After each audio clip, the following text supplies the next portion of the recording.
morning. My name is Marcus Yoder. I'm the Executive Director at the Amish and Mennonite Heritage Center. You're standing in the mural hall here at Behalt. Behalt is the name of the painting behind me.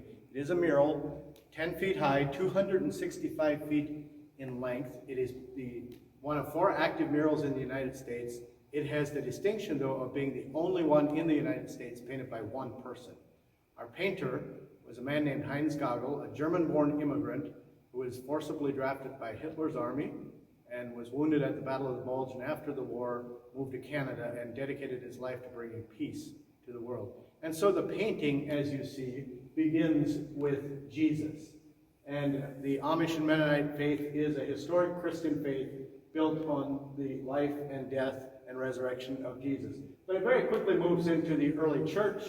And the early church era, here you have Constantine and the Constantinian change that he brought to our world, to the Christian world, where the empire and the church banded together, and you have the beginnings of Christendom. Of particular note is a man on the stump up there. He is St. Boniface, who preached in the area where the Franks lived. It's where the Amish and Mennonite people historically are from.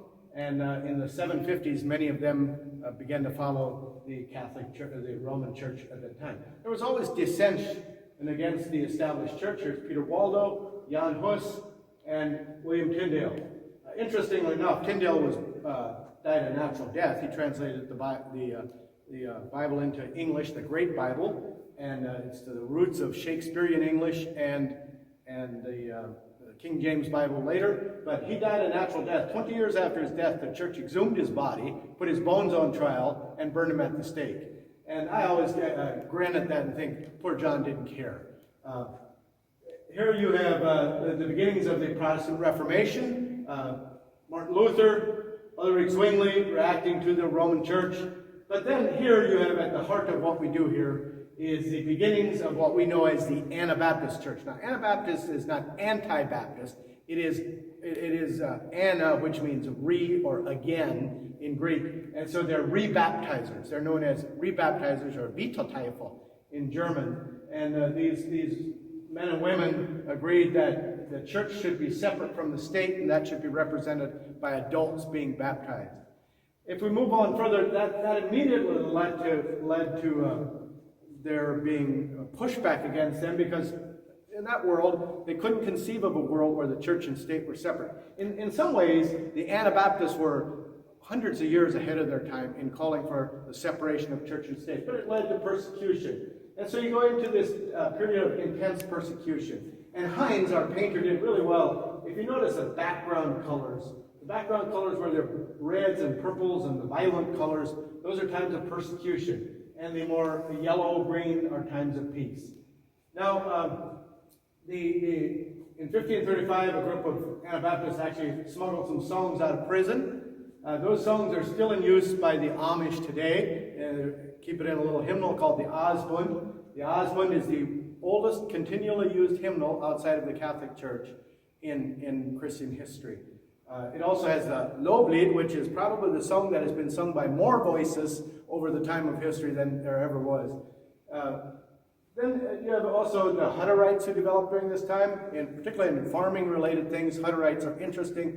They live in the prairie states and Canadian provinces today. But they begin in the 1530s and 40s, and they pool their property and become Europe's best farmers and Europe's best smiths, for instance, and their best doctors. One of the emperors actually sent his child to be nursed back to health by the Hutterites. They were, unfortunately, right around 1600, were overrun by the Turks who were pushing up from the south. In a span of 10 years' time, the Hutterites went from 30,000 people to 30 people. Most of them were carried into slavery or died as a result of war.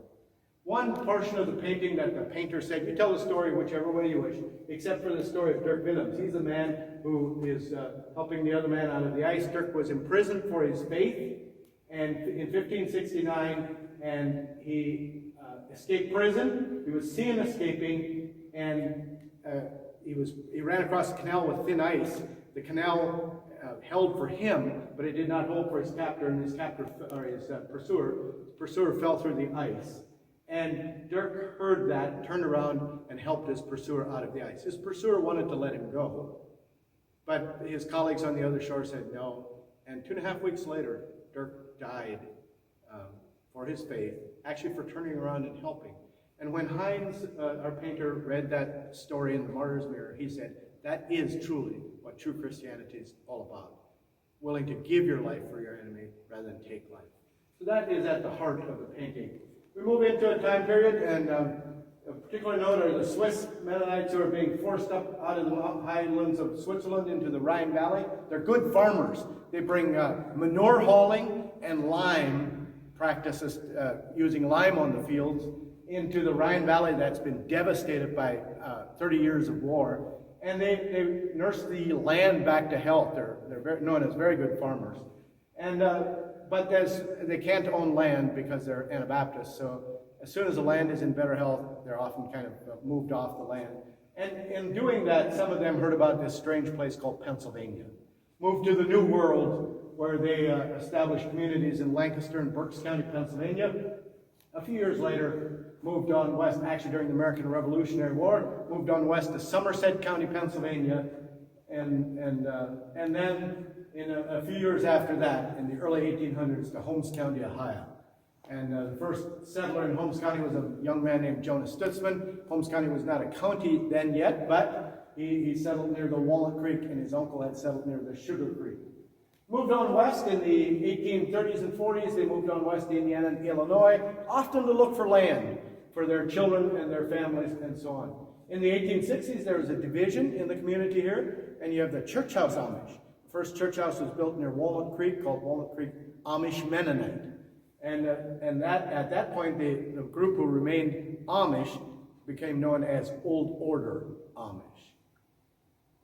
In the near the turn of the 1800 century, many of the Russian Mennonites and Hutterites moved to America, and when they did, they brought turkey red winter wheat with them. And they changed the face of the American prairies by bringing that. They had learned how to successfully farm that on the steppes of Ukraine. And so we move into the more modern era. We are known for our aid. This is the beginnings of MCC, Mennonite Central Committee. They brought aid to Europe after World War I. And then again in World War II. The King of Holland once asked MCC representative, are half the people in the United States and Canada Amish or Mennonite? And he said, of course not. He said half the aid coming into our country in 1947 under the Marshall Plan comes through the Mennonites and the Amish. So what we believe in giving to the whole world. Today there are three groups of Anabaptists in our world: the Amish, the Hutterites, and the Mennonites. And so you've had a very brief tour through 2,000 years of history, 265 feet of art, and we end up back to where we started. And we look forward to the day when the world will be able to read, to hear the story, and we're back to our foundation, Jesus. Thank you so much.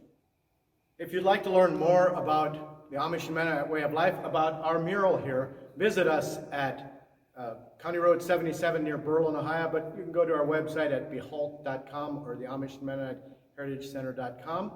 If you'd like to even learn more and have a sit-down chat, why, visit the April episode. I will be appearing on the April episode of Back to the Roots, the podcast.